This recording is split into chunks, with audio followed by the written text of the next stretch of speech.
আমাৰ এই সমষ্টিটো হৈছে মানে কংগ্ৰেছৰ শক্তিশালী স্থিতি, গতিকে বিতৰ্ক হ'বই। আৰু কংগ্ৰেছ কৰ্মীসকল ইয়াত উৎসাহিত হৈ আছে।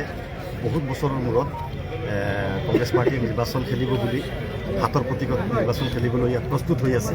গতিকে আমাৰ কৰ্মীসকল উৎসাহিত হৈ আছে। মই বহুত দিন সমষ্টিত নাছিলোঁ, মই দিল্লীত আছিলোঁ আৰু গুৱাহাটীত আছিলোঁ প্ৰায় এসপ্তাহমান। গতিকে আজি আহিছোঁ, আমাৰ কৰ্মী গোটেইখিনি কৰ্মী ওলাই আহিছে। আমাৰ মণ্ডল প্ৰেচিডেণ্টসকল, আমাৰ যুৱ কংগ্ৰেছ NSY সকলো কৰ্মীসকল ওলাই আহিছে। আজি খুব ভাল লাগিছে আৰু আশা ৰাখিছোঁ যে আমাৰ ইয়াত হাতৰ প্ৰতীকত নিৰ্বাচন খেলা হ'ব। যিহেতু এইখন সমষ্টি কংগ্ৰেছৰ এটা দুৰ্গ হৈ গৈছে, গতিকে আমাৰ কৰ্মীসকলৰো এটা মত যে আমি হাতৰ প্ৰতীকত নিৰ্বাচন কৰিম। কিছুমান মতে যে সমষ্টিটো অজাপক দিয়া হ'ল, এতিয়া আপোনালোকৰ খবৰ মতে, কিন্তু এতিয়ালৈকে চূড়ান্ত একো সিদ্ধান্ত হোৱা নাই।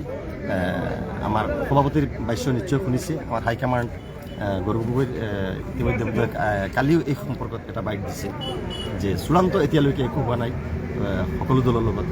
আলোচনা, মিত্ৰতাৰ আলোচনা চলি আছে। এতিয়ালৈকে চূড়ান্ত কোনো সিদ্ধান্ত হোৱা নাই যে কোন সমষ্টি কোনে খেলিব। তেওঁলোকে এটা দাবী দিছে, কেইটামান সমষ্টিত তেওঁলোকে খেলিব।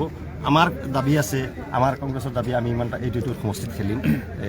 বাকী তেওঁলোকৰ যিকেইটা সমষ্টি বিচাৰিছে কংগ্ৰেছে, বাকী যিকেইটা সমষ্টিত তেওঁলোকৰ মানে চাই চিন্তি, আৰু বিশেষকৈ আমাৰ যিখিনি মানে হেৰি হৈছে এই ছাৰ্ভে ৰিপৰ্ট মতে, পঞ্চায়তৰ ৰিজাল্ট, ছাৰ্ভে ৰিপৰ্ট সকলো চাই চিন্তি এইবিলাক টিকেট দিয়া হয়।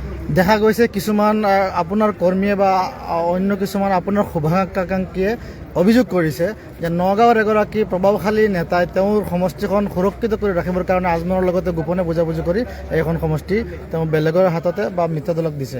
এই বিষয়ে আপুনি কি ক'ব? চাওক, মানে ইয়াত যদি মিত্ৰতা য'ত চলি আছে, তাত এজন নেতাই যে মানে কোনো মানে সিদ্ধান্ত ল'ব এনেকৈ নহয়। কংগ্ৰেছৰ বহুকেইজন নেতাই ইয়াত জড়িত হৈ আছে। আমাৰ যিসকল আমাৰ CLP আছে, আমাৰ সভাপতি মহোদয় বাদ দি বাকী যিসকল নেতা আছে চব জড়িত আছে এই বস্তুটোত, মানে যিটো এলায়েন্সৰ প্ৰক্ৰিয়া, যিটো বাকী যিসকল দলৰ লগত আলোচনা, যিবিলাক দলৰ লগত আলোচনা হৈছে, ৰাইজৰ দল হওক বা AJP হওক, চব দলৰ লগত মানে আলোচনা প্ৰক্ৰিয়াত অকল মানে নগাঁৱৰ আমাৰ ধুবুৰীৰ সাংসদ ৰকিবুল হুছেইন ডাঙৰীয়া নহয়, আমাৰ নগাঁৱৰ সাংসদ প্ৰদ্যুৎ বৰদলৈ ডাঙৰীয়া, আমাৰ CLP দেৱব্ৰত শইকীয়া ডাঙৰীয়া, আমাৰ প্ৰাক্তন সভাপতি ৰিপুণ বৰা ডাঙৰীয়া, সকলো ইয়াত জড়িত হৈ আছে। গতিকে এজনক দুখ দি যে আমি এই যে দুখ দিব লাগে এনেকুৱা কোনো কথা নাই। মিত্ৰ দলক দিলে আপোনালোকে ছাপোৰ্ট কৰিব নেকি, সমৰ্থন কৰিব নেকি? নাই, ইয়াত মিত্ৰ দলৰ দিয়াৰ কোনো প্ৰশ্নও নুঠে, কাৰণ এই সমষ্টিখন কংগ্ৰেছৰ এটা গড়।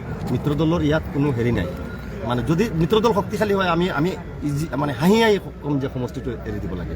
কিন্তু য'ত মানে কংগ্ৰেছৰ শক্তিশালী, ইমান শক্তিশালী স্থিতি, তাত মিত্ৰ দলত দিয়াৰ কোনো আমি দাবী ধৰিছোঁ, আমি দাবী জনাইছোঁ। আমাৰ কংগ্ৰেছ কৰ্মীসকলৰ দাবী হ'ল যে মিত্ৰজোঁটক ইয়াত দিব নালাগে, আৰু মিত্ৰজোঁটে দাবী কৰিছে তেওঁলোকৰ লাগে।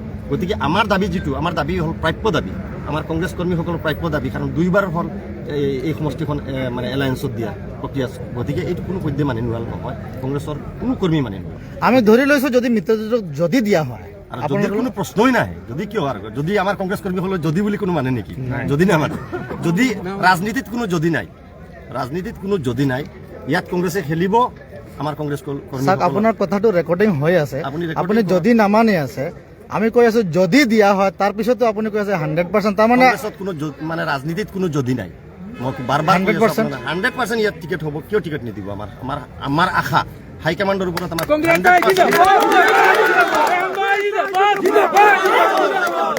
সম্পূৰ্ণ ভৰসা।